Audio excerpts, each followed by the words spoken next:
చిరునవ్వులతో బ్రతకాలి, చిరంజీవిగా బ్రతకాలి, ఆనందాలను అన్వేషిస్తూ అందరి కోసం బ్రతకాలి, అందరినీ బ్రతికించాలి, చిరునవ్వులతో బ్రతకాలి, చిరంజీవిగా బ్రతకాలి.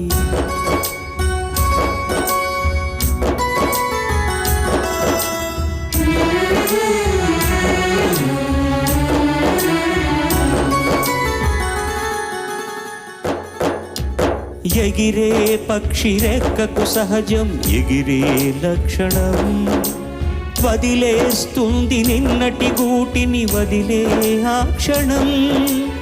ఏది నీది కాదని అనుకో ఏదో నాటికి, అయినా రేపు మిగిలే ఉంది ఆశావాదికి.